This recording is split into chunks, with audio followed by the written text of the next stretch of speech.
Welcome to the Real Estate Pros Show, where we interview real estate investing professionals from coast to coast, as well as the service providers that serve the real estate investing industry. Our goal is simple: share what's working now to help you improve and scale your business to the next level and meet the pros that can help you get there. Real Estate Pros is powered by Investor Fuel, America's leader in helping real estate investors and professionals build the business you need to live the life you've always dreamed of. Let's start today's show. Property insurance for real estate investors doesn't have to be difficult, but it does need to be there to protect you when you need it. MyInvestorInsurance.com not only provides insurance at 15 to 30% cheaper than traditional agencies, it's built specifically for real estate investors like you. You can set up an account in about 2 minutes, get quotes on properties, turn on and turn off insurance for your fix and flip or rental properties in around 2 minutes without having to talk to anyone directly, all through our portal. There's no better way or faster way to make sure you've got the coverage you need to protect you, and no more lengthy policies either. Once you're set up, you're billed monthly and prorated by the day for however long your policy is active. It's powered by MSI, the third largest independent MGA, with 1.5 million customers and more than $1 billion in cumulative premiums written. Get set up today in about 2 minutes at myinvestorinsurance.com/fuel. Hey everybody, welcome to the show. I have a special guest here with us. His name is Marco Barrio. He's a former film and television industry pro who traded the fast-paced world of entertainment for the world of real estate investing. So now as the president of Porch Swing Funding, Marco is focused on a unique and powerful niche, which is seller finance real estate notes and installment contracts. But I'm going to let Marco dive into that. Marco, welcome to the show, my friend. I'm super excited to have you on. You and I were just spending a few minutes just getting to know each other before we started recording. So super excited. Why don't you just introduce yourself to the audience and just talk a little bit about your background and just tell people where you're at with your journey. Thank you, Christian. Thanks for inviting me to do this with you. I'm looking forward to it. My name is Marco, and I'm a seller finance real estate note buyer. By background, as Christian said, I worked in the film and television industry, and I pushed kind of schedules and budgets and crews and things like that around. But around 2015, that world started to evolve, where they needed less of me, to be completely frank. And when one door closes, I was looking for another one to walk through. I've been lucky in that world. I worked for a large service provider. We were a multi-million-dollar international company called Technicolor. And I was exposed to a lot of things I hadn't been when I worked in the production world, such as profit and loss statements and cash flows and things like that. So I got the entrepreneurial bug. But I also wanted to do something outside the industry that ultimately I could do from anywhere. For a minute, I was doing a couple of different online businesses just to try my hand at that. But fate, I guess, took me to a local real estate meetup in Manhattan Beach, California. And there, every month is a new topic, as anybody knows who goes to these meetings. And I swear to you, the first month it was flipping and I was going to be a flipper. And then I swear to you, the next month it was about buying apartment buildings and I was going to buy apartment buildings.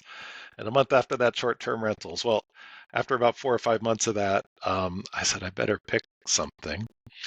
And that month, there was a panel of note investors, and we'll get into what that means in a moment.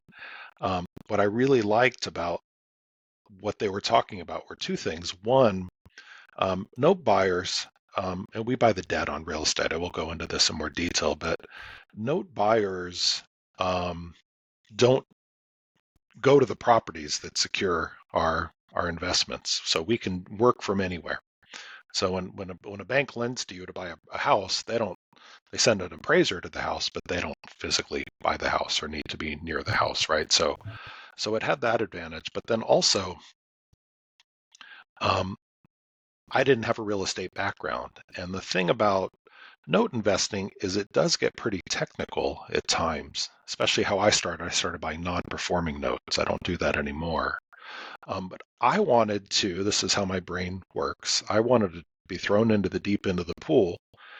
And I've always had this philosophy that everything is, to steal a phrase, figure outable. And I knew that if I was in a situation, kind of like Houdini may have been, locked into a box and then dropped into water and figured out how to get out, he obviously had an idea how he was going to do it. But unexpected things can happen, and that's true in note investing. So on purpose, I sought something out where I was going to have to learn my way through title and the paperwork and the documents and all the mechanics kind of behind the scenes of real estate finance. So that's how I got into it all. Very, very cool. So And I'm Christian, if you want, I interested to can go into know. what note investing is. Yeah, go ahead. I'll follow your lead, sir. Go ahead. Yeah, so I'm interested to know, and I appreciate, giving some of the breakdown and some of your origin story there. So one of the big draws of what I know, and for those that don't know, is the passive income when it comes to notes, right? I mean, what type of were you more interested in getting inside of the note business and really scaling to where you are now because the passive income model attracted to you? And were you looking at maybe because I know you were, going to different seminars, different things like that, and you're saying one week it's like, hey, I want to be a flipper. One week I want to be this. And as you know, with fix and flip and wholesaling, it's a more active business, right? So where you have to actively be in it on a day to day and then obviously get one single transaction and it's almost like a base hit, right? But you don't have the passive when it comes to those models. So is that something that really attracted to you with notes, is the passive income side? Stop living on an island and join the #1 mastermind in America for professional real estate investors. Investor Fuel is a community of hundreds of the nation's top investors working together to build stronger businesses and better lives. In addition to the amazing community of real estate investors acting as a board of advisors for one another, Investor Fuel members have access to 100% funding on purchase and repairs for our members only, a health insurance program, and benefits and discounts that more than pays for the membership of most of our members, meaning it's actually costing you money to not be a member of Investor Fuel. If you're looking to scale your business and build a business that allows you to live the life of your dreams, please visit investorfuel.com today and book a call with our team. Yeah, I won't lie. I thought it was more passive than it really is. Mm. Just like anything, acquiring customers or acquiring leads or acquiring assets takes a fair amount of work. Most of my work goes into making a phone ring and talking to sellers, and then buying the assets. Mm. The nice thing about notes, so I keep using the term, and I want to make sure we're not leaving anyone out here. So what I do is this. I think most people are familiar with a mortgage in real estate or some Mm. version thereof. They have installment sale contracts, mortgages, deeds of trust, promissory notes. They're all kind of put them under the same umbrella. Christian's going to buy a property, and Christian can go to a bank or a private lender or any, rocket mortgage, perhaps, to go get a loan to buy a piece of real estate. And when that transaction closes, he'll sign documents that make a promise. That document is called a promissory note, that make a promise to make payments with a certain interest rate over a certain number of months or years, Mm. but payable monthly. And that promise in real estate, and this is the nice thing, is secured by a mortgage or a deed of trust. That gets recorded in the county records. So when you order a title search, you see what liens may be placed on the property. Mm. You'll generally see a mortgage or a deed of trust, if not more than one, if there's a second position Mm. note on the property as well. So that secures the lender. It gives them the right to enforce their lien, which is done generally through a foreclosure process. So foreclosure results in an auction. Auction results in one of two things. The property sells at auction and the lender gets paid from the proceeds of that sale at auction, or no one shows up to the auction or they don't bid enough at auction to match what the lender is asking for to be made whole, and they get the property. So that in a nutshell is note investing. Now, what I do is note investing I view as a niche within real estate investing. Again, I could flip houses, I could buy apartment buildings, I could be a private lender, but I buy existing paper, the general term for the notes and mortgages and so forth. I buy existing paper on what's called the secondary market. If you buy a used car, you're buying a car on the secondary market. You're not buying it from the dealer and it's brand new, it's now been used. So I kind of buy used notes. And notes are always traded on secondary markets. They're debt instruments, they're negotiable instruments, they're tradable. Banks and large institutional lenders do it all the time. If you've ever gotten a letter saying, oh, we sold your mortgage, now you just send the payment over here instead of to us, that they've sold your note. I work in a specialized area within note investing. What I do now is I buy seller finance notes. So if we go back to our example of Christian buying a property, let's say he's buying it from me. He can go to a lender to get a loan, or we can just work it out between us, frankly. So I can say, hey, how about you give me a down payment at closing? It doesn't have to be a down payment. I want a down payment because I'm smart. I ask for a down payment at closing, and then we agree to terms that he can pay over time. Number of months, monthly payment, interest rate are the big ones. Now, when we close, I'm like the bank. I have a promise from Christian secured with a mortgage or a deed of trust that I can sell to somebody. That's called a seller financed note or seller carryback. I market to people who have those.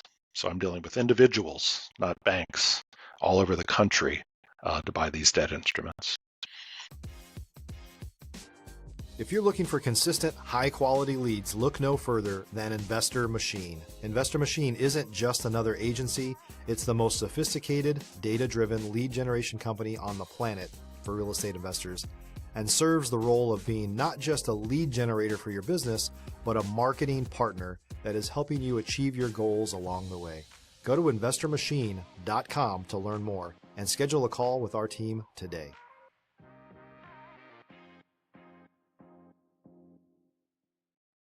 That's an incredible, thank you for breaking that down. So I'm curious to know, how do you go about sourcing your notes individually? Is there any certain type of marketing channels that you're utilizing, maybe cold calling? Is there, ringless voicemail drops? Are you running Google PPC campaigns?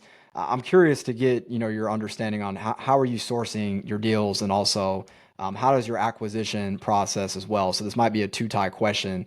What kind of due diligence are you looking for before you are purchasing a note in your acquisition phase?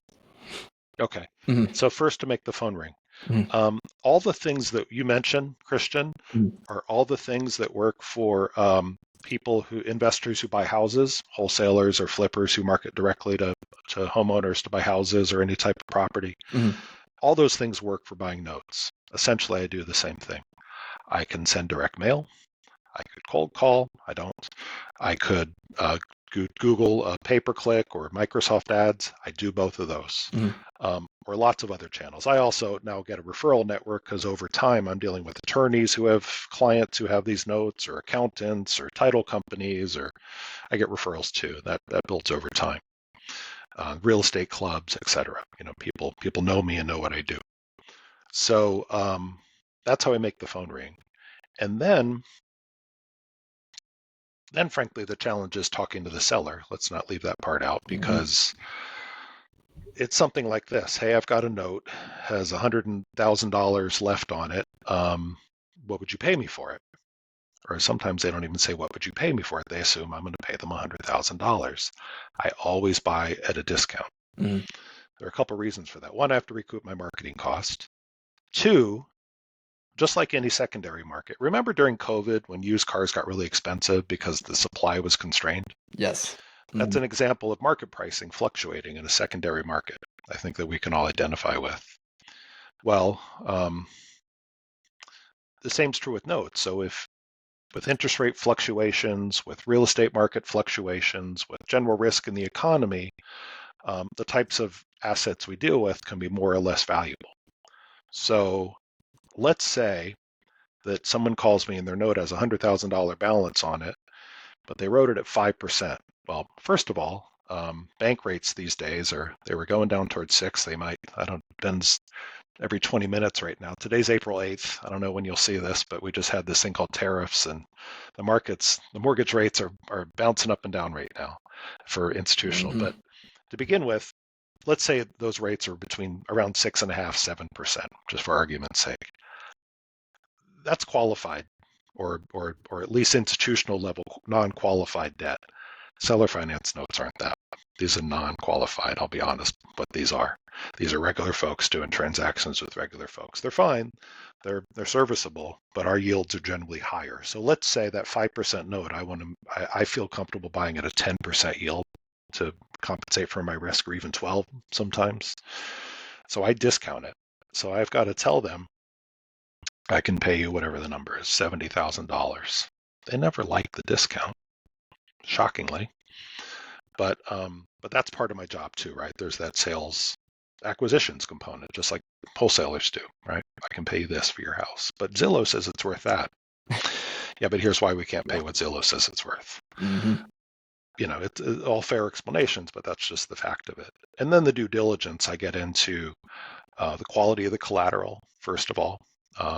If I want that $100,000 note to be secured by something that's worth preferably a lot more than $100,000, but definitely more than $100,000.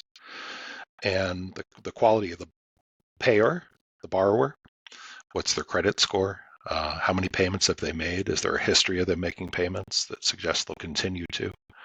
And then we get into the paperwork itself, not just the rate and the number of payments, but things like, did they download the thing off of the internet, or did they use an attorney and a title company to close, and did they keep track of the payments? We drill into all that stuff too.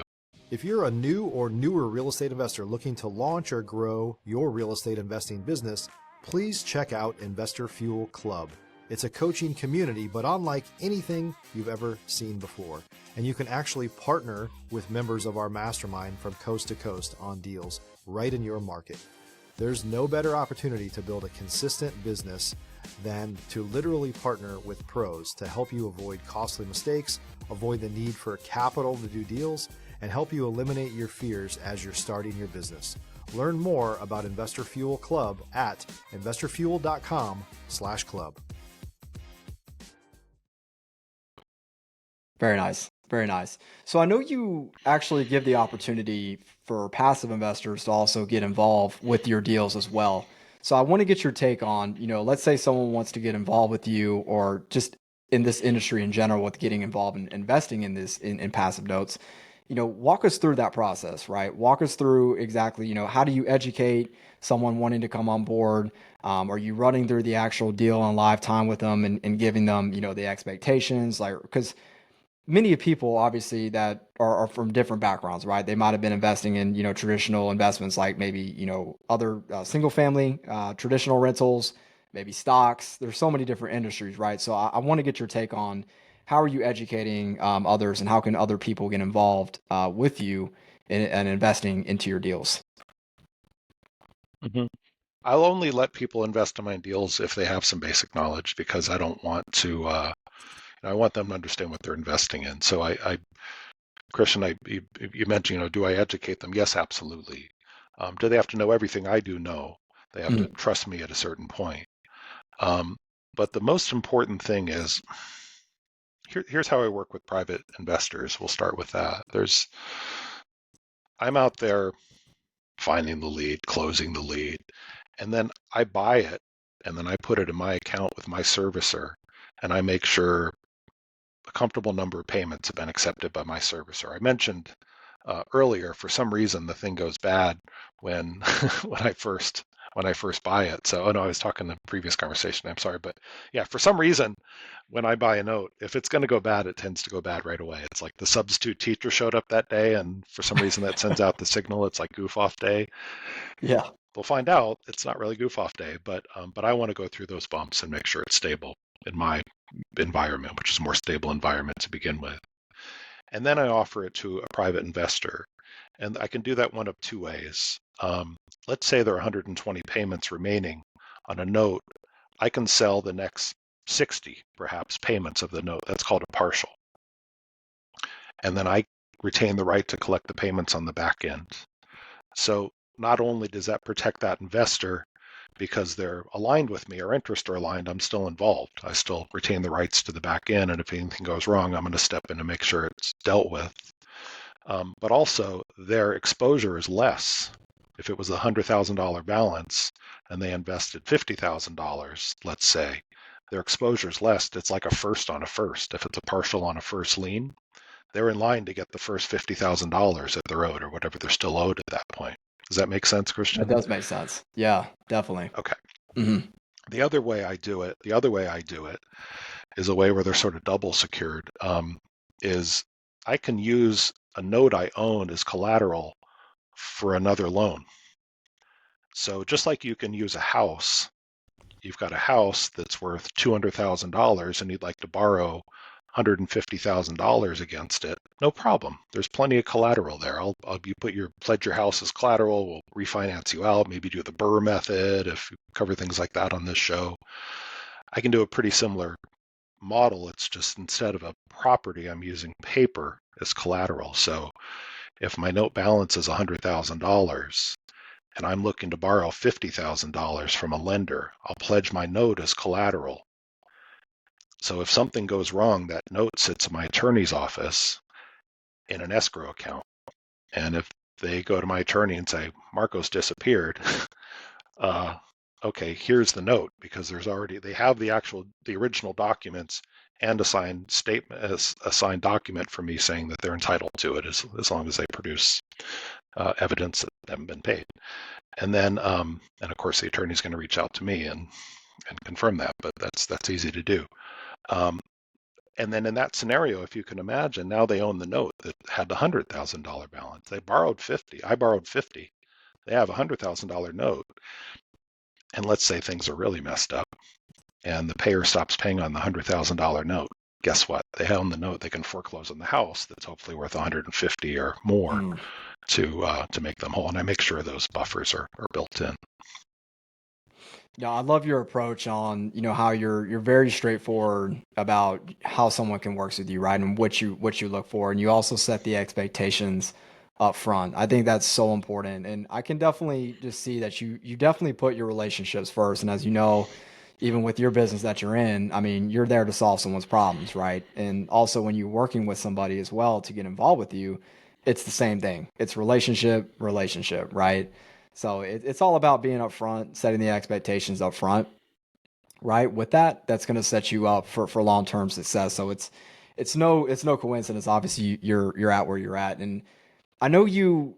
Do you feel like even coming from the television industry and media, do you feel like that experience really helped you be able to influence and build strong connections with potential investors you work with, and also sellers? Do you feel like that definitely gave you like an extra edge on how you're utilizing that presently today?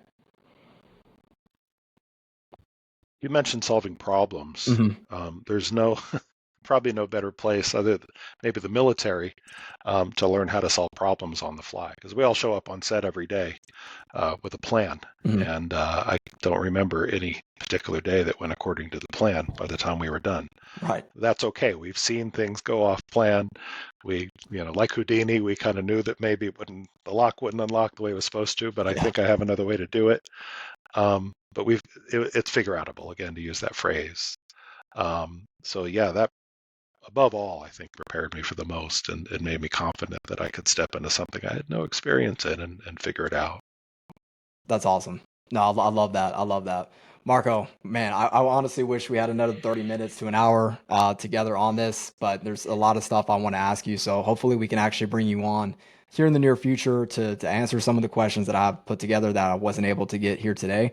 But I appreciate you making the time out of your day to jump on and just deliver nothing but value to our audience. I definitely learned a lot. Note investing is something that I don't have a lot of experience or knowledge myself in, so I know the audience is going to love this one. But how can people reach out to you? Where do people need to find you? Where do people need to go? If you can share some of that. If hopefully you get from the way I talk about this, I like to share this knowledge with people. Like you said, Christian, not a lot of people in real estate investing have ever dove into the note space. It's super useful, even if you never buy a note, just to understand it, because it's really understanding how things under the hood work, and you can start to put together creative deals and things better. So Definitely. with that said, I like to share and talk about it. Sometimes that leads to opportunity. Sometimes it just helps our industry. So I publish a newsletter. It's called Seller Financing Sunday. It's about seller financing and note investing. And it comes out every Sunday, and it's free. It comes from me directly. So the place to sign up for that is through my website. If you just go to newsletter.porchswingfunding.com, newsletter.porchswingfunding, that's my company.com. If you sign up for that, you'll get an email from me every week, and all you ever would need to do is reply to that, and then we've got a dialogue going. So that's probably the best place to start. And then through that website, of course, you'll find other ways to submit forms and so forth if you want to talk about a specific note you might have. Awesome. Thanks so much for sharing, Marco. We'll definitely be able to grab some of those links and drop those in our YouTube description so people know exactly where to go and where to find you. But again, thank you so much for taking the time, Marco, to jump on and join pleasure. us. And I'm just wishing you nothing but the best here in the future in your endeavors, my friend. Thanks. Same to you, Christian. Thanks so much. Thank you. Well, guys, I hope you enjoyed today's episode as much as I did. And as always, my friends, we will see you on the next episode. See you on the inside. Take care. Thanks for joining us for today's Real Estate Pros Show. You can learn more about the amazing benefits of the Investor Fuel Mastermind community, including surrounding yourself with hundreds of other rock stars, 100% financing for your deals, and members-only discounts from vendors you're likely already using that, as a member of Investor Fuel, will save you more than the cost of your membership. Visit investorfuel.com to learn more. If you're interested in joining us as a guest of this show, please visit investorfuel.com/pros to apply. You can also check the show notes for access to free resources, how to get access to world-class lead generation, and much more. Don't forget to subscribe so you never miss another episode. Have a great day. We'll see you on the next show.